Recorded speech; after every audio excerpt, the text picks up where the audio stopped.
Hi everybody, my name is Marta Mama. I'm your basic queer bitch, and since I'm from Spain but I grew up in the US, I think I have kind of a unique perspective on Drag Race España, so let me explain you all the references.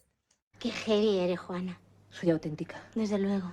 So this episode is the Snatch Game, so there is a lot to talk about. Let me start with a little disclaimer that you can see at the beginning of the episode. So there's one of the characters that they chose for Snatch Game was Verónica Forqué.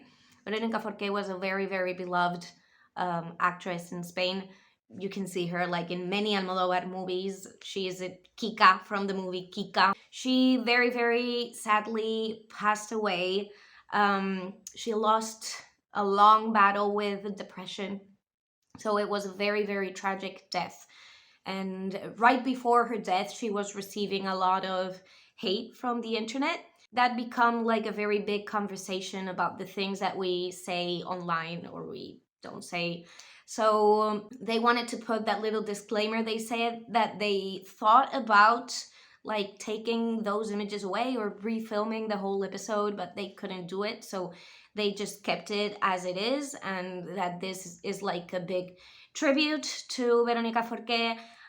To be honest, like in the first 5 seconds of the episode, I was already crying. So this was just beautiful. Veronica died in December 2021.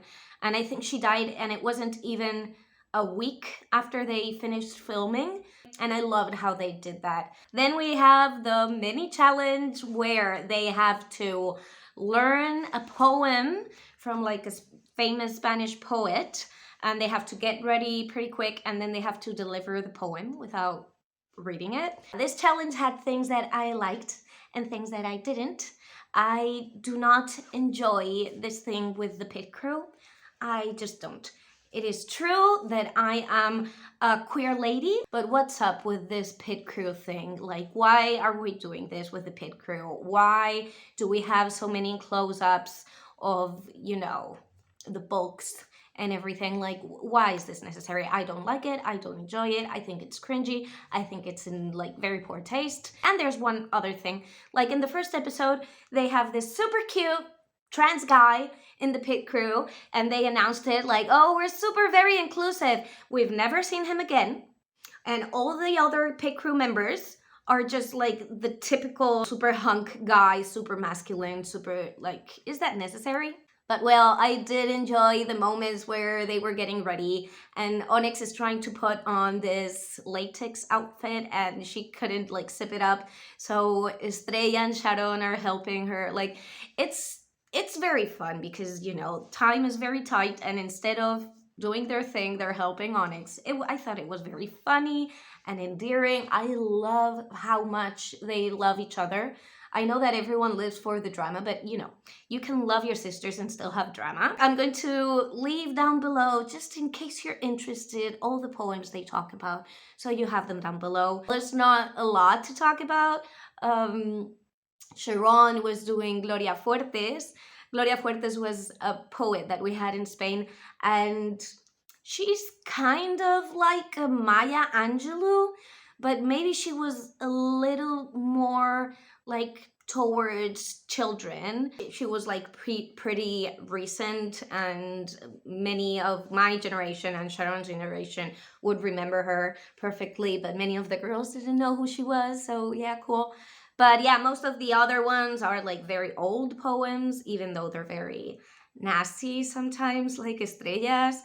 So they put this huge fan in front of them, and they have to deliver these lines that they've memorized in 20 minutes while they get in drag, with a huge fan in front of them. And Supreme is throwing them like popcorn and stuff. And yeah, it was kind of funny. The only thing I really didn't like was the pit crew thing, Onyx is the winner, and I think she won like sex toys. So yeah, cool for Onyx. And then Supreme comes into the workroom and starts talking with the girls, asking them what their character is, and there is this little thing because Onyx was thinking about doing Las Vecinas de Valencia, and Yurigi was also thinking about doing Las Vecinas de Valencia. Yuri's second option was Manuela Trasobares. Manuela Trasobares was a trans woman. She was a trans activist, and she was also an opera singer, mezzo-soprano dramática. So finally, they decided that Yurigi was going to play Las Vecinas de Valencia, and Onyx is going to play Juana la Loca. About other ideas that the girls had, Sharonne, first idea was doing Donatella Versace. She has several videos in her Instagram doing her. You can really see the makeup that she does. I'm going to try to put some pictures here. So she would have killed that anyway. But since there was already an Italian character in the Snatch Game, she decided to do Veronica Forqué because she loves her very much.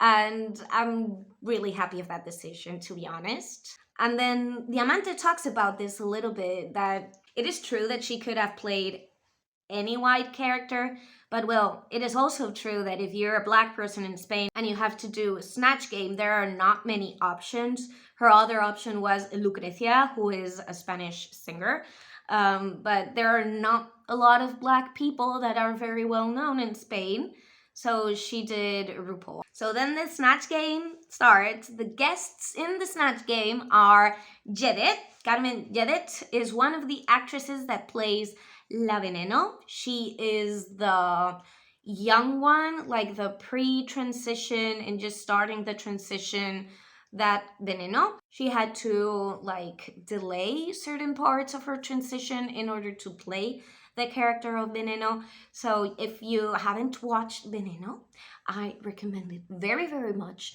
It is my favorite TV show in history, and I have some reviews for some episodes in my channel. So yeah. And the other guest is Eva H. Eva H is a comedian, and she's a lady, and yeah. So I don't really know why Eva H was in a drag queen program, but it's cool. I like her, but I think she was a little bit out of place, maybe.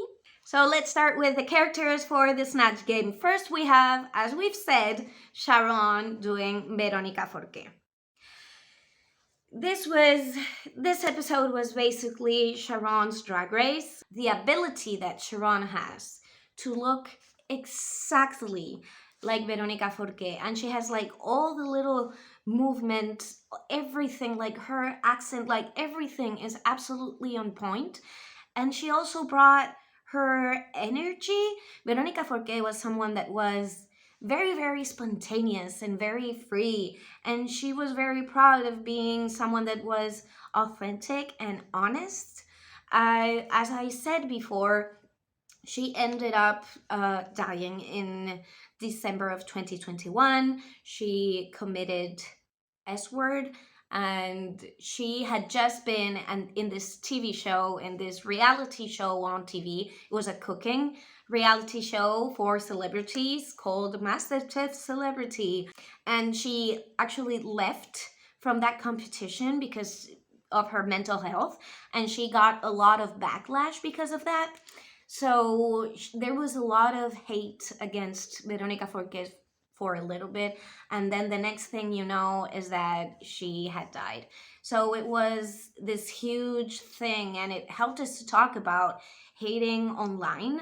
So that's why they didn't know if it was in very good taste to play this character. But if Sharonne had done a terrible job, or if she had been in any way offensive, I understand. But the way that Sharonne played Veronica Forqué was, I don't know, I think it came from a place of love and admiration in her heart. And this is the best imitation that I've ever seen of Veronica Forqué. She did a great job. I just think that this was Sharonne's episode. We already know that Sharonne is great at impersonations.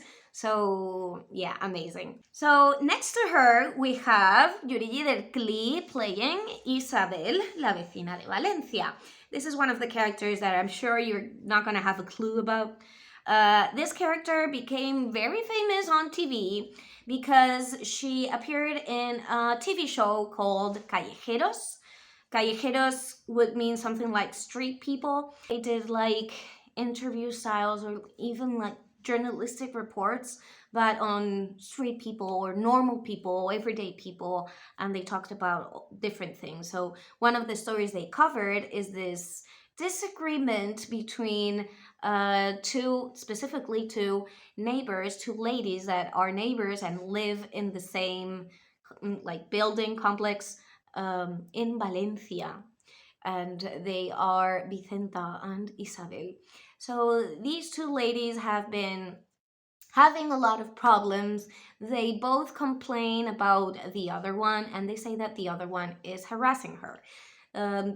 Yuri is playing Isabel. She's wearing like a garbage bag on her head because this lady had to cover herself from head to toe in order to leave the building, because the other neighbor will like throw maybe bleach at her, or she would throw urine at her. She would put like feces in front of her door.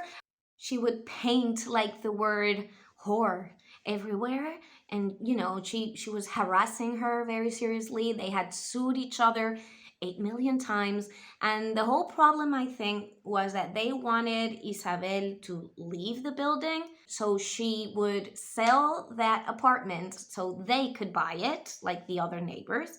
And this lady said, no, this is my house, and you're not going to kick me out from here. So it was like this huge thing. But it's just two random ladies having problems that, they showed that on TV, and that became almost like a meme, because this lady with this, almost perfect hairdo with all the hairspray, with the garbage bag on top of her head, it was very memeable. But this was a real story. I found a Twitter thread that her son wrote many years after that, explaining how he lived the whole situation. And sometimes we forget that behind memes, you have real people with real tragedies. She has like Christmas lights and Christmas ornaments in her bag, because in that interview, when they open the door to her house, you can see like Christmas lights everywhere, and she says, yeah, they're still there from Christmas. And the interviewer says, but ma'am, it's summertime now. And she's like, yeah, I know, but then we have Miguel Gosse, Benedita as Miguel Gosse. This was striking. This was amazing. Okay, let me explain. Miguel Gosse was a very famous singer and actor. He came from a very, very important family. His father was a matador. He was a bullfighter, and he was this like super sexy playboy. He knew all the celebrities. He slept with all the big divas in Hollywood, the sexy Spaniard, torero, and all that. And he finally ended up marrying Lucia Gosse, who was like a model in a big muse.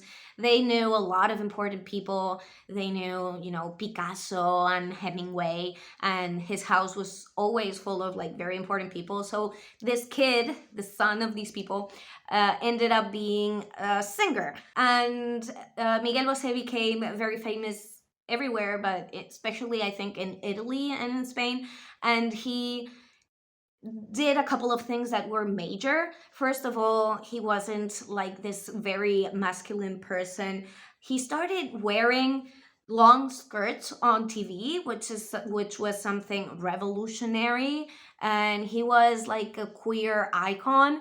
Miguel Gosse is bisexual, I think. I haven't asked him. I'm going to leave a lot of songs down below, because one thing that Benedita did a lot of things with this character. First, she had his voice on point, because Miguel Gosse very recently, he had a relationship with another man for 26 years, and they had 2 sets of twins. They had 4 children. Well, they didn't have them. A lady had them, and then they paid that lady to give it to them because they had genetic material from them. And this relationship ended like 3, 4, 5 years ago. And since then, Miguel Gosse has become like a very obscure person. He lost his voice almost completely, especially when he's talking. and I think now he lives in Mexico or something like that. But when COVID started, this guy went absolutely crazy. He's 100% like anti-mask, anti-vaxxers. He says that, COVID doesn't exist. There's no pandemic, like all these crazy stuff. Yeah. And his mom died of COVID. Lucia Bosse, this magnificent old lady, died of COVID, very unfortunately. But I don't know what he was going through. He must have been going through a very dark period of time in his life. But yeah. The thing that she's saying about the 2 grams all the time is because recently Miguel Gosse gave an interview to Jordi Évole, who is a journalist, and he told Jordi Évole that he started consuming drugs in the late 80s, I believe, and for over 20 years he had a lot of problems with addiction. And in that specific interview, he said that he was taking up to 2 grams of cocaine a day. That became a very famous sentence because, that's a lot of drug every day. And Benedita also does this thing where every single answer that she gives, she makes it blend into a Miguel Bosé song.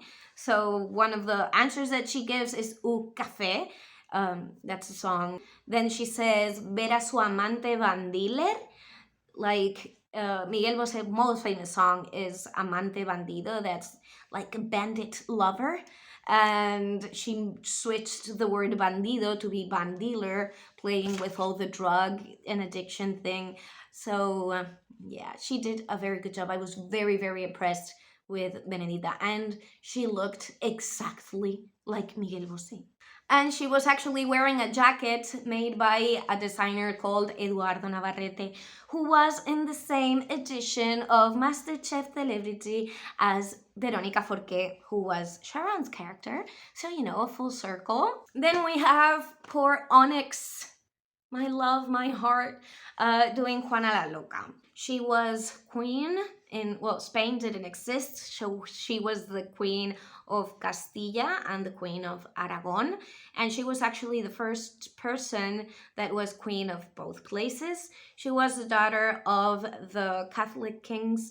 That's the era of like Christopher Columbus, okay? So Juana was queen already in the 16th century, but very long time ago. We know some things about Juana la Loca, but obviously the main thing is that she was crazy. That's why they say Juana la Loca. And I never trust history when they say this person was crazy. And I'm like, what do you mean? What history says is that she was crazy, jealous with her husband. She was very jealous because they had to be apart.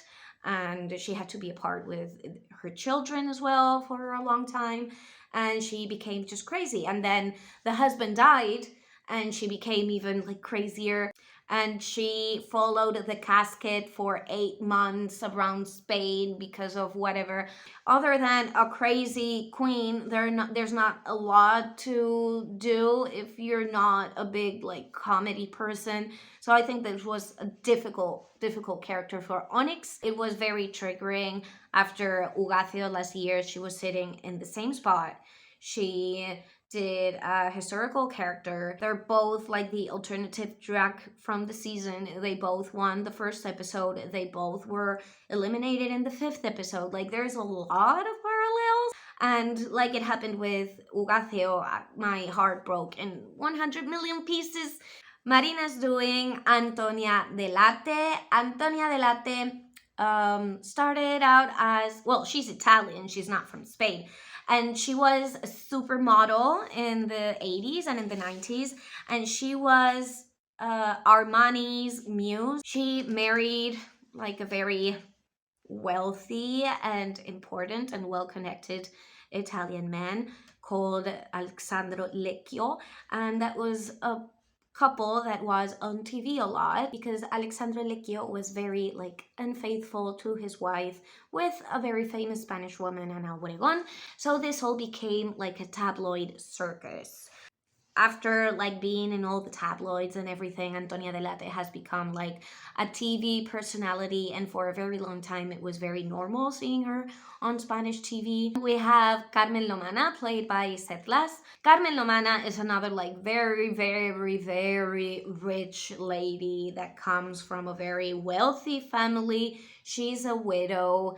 Her husband was a very important businessman, and she is just like a TV personality, someone that is a fashion collector. She is also someone that people love because she's all glamour and fashion, and she can't even almost move her face. And she's a very camp character in a way, but Settlers didn't do it justice. She didn't make her funny. I also think that the editing, sometimes she was a little bit funny, but no one laughed in the room, so I didn't laugh at home either. Then we have Diamante playing RuPaul. There's nothing to talk about. This was a complete disaster. It wasn't savable. Like, there's so many basic things that Diamante did wrong in this character, but I do wrong more than 50% of the things I do every day, and I'm still allowed to live without hate. So shut up with Diamante and stop sending her hate. Terrible, awful, one of the worst Snatch games ever. I still love Diamante, so yeah. And then we have Estrella playing Paquita Salas. Paquita Salas, we've talked about her several times before. Paquita Salas is the main character from a TV show directed by Los Javis. So we have already covered the whole career of Los Javis to this point, like Física o Química, Veneno, La Llamada, like every single thing they've done, we've covered. Paquita Salas is interpreted by a cis man. It's a character of a woman, but it's interpreted by a cis man, Brais Efe, and he was in the first season, and he was like a guest in the roast, I believe. She wasn't happy with it. I have heard her in social media saying that she did not have a good time. She has done this character many times, and this was the worst time ever. It wasn't fluid, and you can see that she's not having a good time, and that's something very surprising with Estrella, because Estrella is always having a great time. Then we have the runway. The guest for this episode, for the panel of judges, is Maria León. Maria León is an actress in Spain, and it's very cool because she comes from a family of actors and directors. Her brother is also an actor, very, very well-known actor in Spain, and he's also a director. He made a movie as director where you can see their mom in the movie, and Maria León was also in the movie, and they also did a sequel after that. So it was like a family project thing. She is a person that everyone loves, and there is a moment like when they are introducing her where she says, yeah, I came here like to learn about drag a little bit more. I'm here so you guys can teach me how to stretch out my pussy until it becomes like a flamenco dress. And I thought that was amazing, honestly. Category is Spanish do. And again, I think that the girls got different information. When we heard that the category was going to be Spanish do, we all thought about these dolls that you can see here. There are several dolls that are very, very traditional in Spain. Many of the other queens got a different memo that they had basically to design a doll that is like their doll. I don't know what they're judging. I don't know what the memo was, but yeah, this is what we have. First off comes Marina. She was one of the queens that designed a doll. She did this disco ball with the headpiece that looked like two open legs. And Marina says that this character is a non-binary character, and you can like pop her boobs, make her have boobs or not have boobs, and you can put hair patches in different parts of the body, just to play a little bit with gender. And this is a doll made for going to the club in having a good time, and that's just about like a non-binary disco diva. After Marina, we have Diamante Mary Brown, and this outfit was actually designed by Ugacio Crujiente. I think this is very ugly. I love Diamante, like 100% love her, but this is so ugly. She's supposed to be a rag doll, and she has a demon hanging her from the back. And she is doing a reference to a song by La Oreja de Van Gogh. That's a very, very famous pop group from like the 2000s, and it's like very, very camp now. And they have a song called Muñeca de Trapo Rag Doll, where in the lyrics they say, I would hug the devil. Even Ana Looking starts singing that song when she figures this out, so she has a little demon hugging her from the back. This song was the one that Ugacio did in the tour, so it kind of makes sense that he was the designer of this outfit, but Ugacio's look in the tour for this song was a lot cooler, but this is super ugly. I love and respect and admire Diamante exactly in the same amount as before. I just think this is ugly. Then we have Drag Race. So Drag Race was one of the people that got the memo that you have to create your own doll. So what we have is Setlas completely naked, only with the tuck. And she has done all the little joints that the dolls will have, you know, where they articulate. So she decided to come out just with a tack and body paint. She also had like a little suitcase thing with non-binary colors, and she's talking about a doll that does not have a gender, that you can do whatever you want with her. I think it's a very cool idea. Of course, she's completely bald. I'm living for that. I love her face. Her beat is always on point. The body makeup is absolutely amazing. You can see her ass. It's all very cute. After Setlas, we have Onyx. This was actually a very cool look. She did a traditional Spanish doll, and these are like little porcelain figurines that all the grandmas have in their home. So it's something very, very like quiche in Spain. And the makeup that she did was very cool because it looked just like those little figuras de lladro. I didn't think that the look was that amazing. It was well executed. She was cute. It was different for her. She was playing a little bit maybe with like the Japanese Lolita aesthetic, but because the Yadro figurines had that type of clothes. She looked maybe one of the best from the whole runway. Her reference was on point and her makeup was very cool, but still it wasn't as, you know, wowing as many of her other looks. Then we have Sharonne, and of course she killed this. She comes out as like this little, like almost porcelain face, and like hundreds of ruffles everywhere. She was being this. This was a cushion doll. So it's basically like a cushion full of ruffles with a face in it, and that was like another very, very quiche things that grandmas used to have. I thought it was like very funny. And then she reveals into this warrior character. This is a character from these cartoons, Master of the Universe, He-Man and all that. And this is a character called Tila, and she says that those were the dolls that she played with. I think it was fun, and she tells her own story. And of course, like there's nothing that Sharonne is going to do wrong in the whole season. Like, it is impossible. It is almost overwhelming how much she is dominating the competition, and especially this episode. She could have won absolutely any of the episodes. After Sharonne, we have Yurigi, who was being like a little ballerina inside a music box, and she looks just amazing. She comes out on point, and there are like some people that have done the point thing on the runway. I think she looked like if the little ballerina that lives inside that music box could finally escape from the music box since she was free. She is just the most gorgeous creature I have ever seen in my life.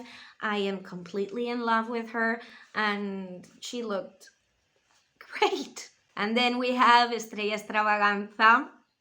So Estrella was one of the queens that interpreted that they have to make a doll. She had like a huge round face. Her dress is one of those dresses that, you know, with the cutouts that you can just put on top. And this is like the first dress pre-reveal is like with a flamenco dress with a very, very tiny waist and just like a copy-paste thing. And then she takes all of that off to reveal her true self. The doll that she invented was like a fat doll that all she wants is like going out to the club with her friends, and she loves dancing with her friends, and she loves eating.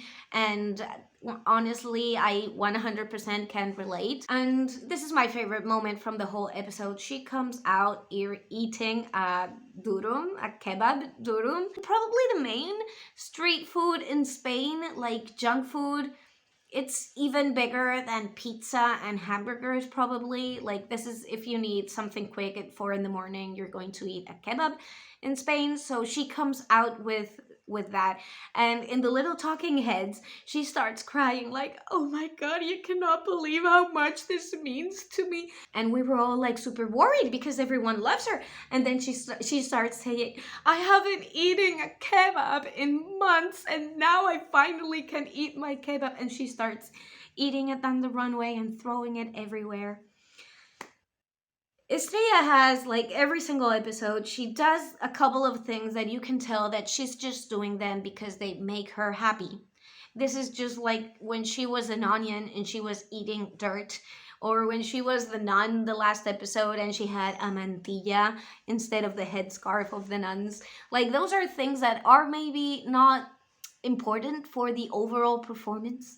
They're not important in like drag race terms, but those are things that she does because she wants to, and it makes sense for her, and she thinks they are funny, and it just makes sense in her mind. And in my experience, that's how drag really works. Like, you will make decisions by the things that just tick you. And it's not all about like winning and winning the challenges in Drag Race and whatever. Many times it's about having fun and being stupid and stop taking everything so serious. Was this the most amazing thing that Estrella has worn all season? No. Was this particularly good for the episode? No. Do I still think that Estrella is the most lovable person in the whole universe? Yes. And Benedita is one of the ones that created her own doll. She wanted to come out with some type of box thing. She wanted to have like a lot of accessories in the box, just like hanging. But they wouldn't let her have like a huge box because of the lights and the reflections and everything. So she decided, instead of having all the accessories in this box, I'm going to come out in this capote. What she's wearing, the pink fabric with the yellow inside, that is a capote, and that is the piece of cloth that you use when you are bullfighting. She comes out as like a matador, very like Spanish traditional doll, but she has all these like BDSM accessories inside. She has even a tag that says made in Spain.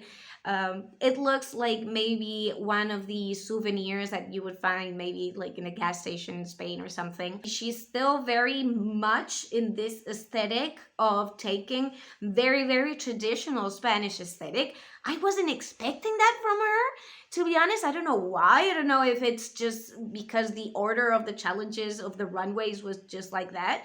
But she has done a couple of things with like Spanish traditional images, the bullfighting and the Virgin and the bulls of Osborne. And one thing that everyone has to understand, I explained this several times, but in Spain we have a little bit of a problem with the symbols of Spain, especially with the Spanish flag is a little bit problematic. You are not going to see the Spanish flag in Drag Race because it is a political symbol. It's not a fair comparison 100%, but imagine that in the US they still had the Confederate flag as the official flag. We had a civil war here in the 30s, and each side of the civil war had a different flag. When the war ended, we still had like a 40-year dictatorship where that flag was one of the biggest main important symbols, and that's still our flag. So it's a touchy subject, the Spanish flag. And bullfighting, which is one of the other big symbols of Spain, is very problematic. I don't know if you guys understand. They take 6 complete big full bulls and they kill them in front of everyone using a sword. That is bullfighting. Is it an art form? Yeah, I'm sure, but it is an art form based in killing innocent animals in front of everyone. Every time you play with Spanish symbols, it is always like playing with this thing about politics. Like, you won't expect a lot of LGBT people being like very super strong on Spanish symbolism if it's not something like very ironic, sarcastic, and trying to do basically a parody. Because the more Spanish symbolism that you would see in someone, the more probable it is that that person is actually a bigot. So playing with all the Spanish symbolism is somehow funny because of that. So the tops are very obviously Sharonne, Benedita, and Yurigi, and Sharonne wins the whole challenge, in case anyone had any doubt. From the Meet the Queens, when I explained the Meet the Queens, I was like, this person is going to kill this competition. Everyone is shitting their pants, and she is. Like, this is a legend. And congratulations also to Benedita and to Yurigi. They did an amazing job. They looked amazing. And in the bottom, we have Diamante, we have Onyx and Setlas. I remind you that Onyx and Setlas had a little something going on.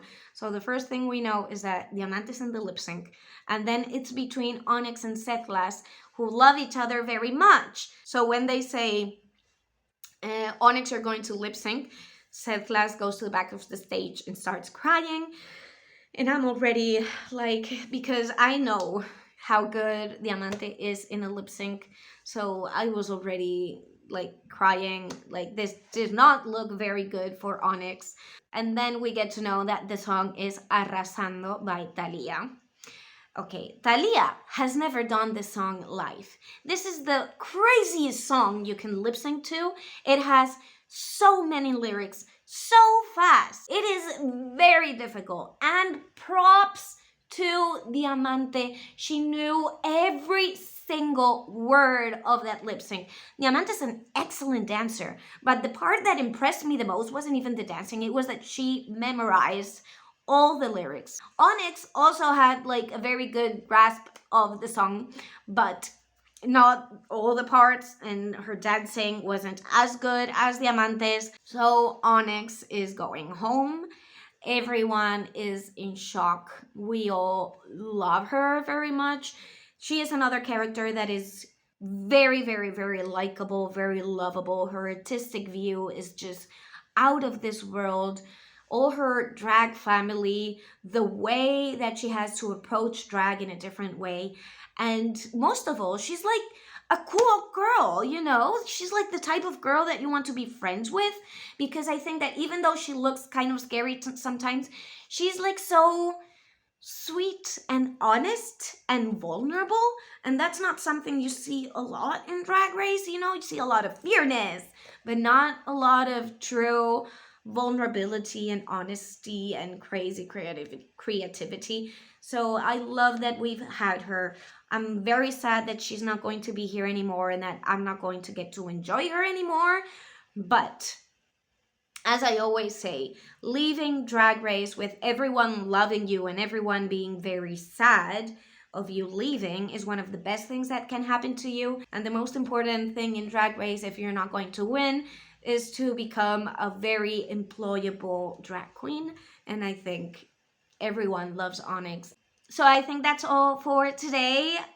Of course, I want to thank all the people that has sent me some PayPals. I'm going to leave my PayPal account down below. I'm having to rely a little bit more on people's generosity these months. So if please you find this information interesting and you want to help a mama out, You have my PayPal down below. I really appreciate how much you guys are supporting me. Also, remember, you can listen to my lovely voice in The Top with Latrice and Manila. I'll leave a couple links. That's all for today. I hope you liked the video. Thank you very much. I love you. Stay queer. Bye.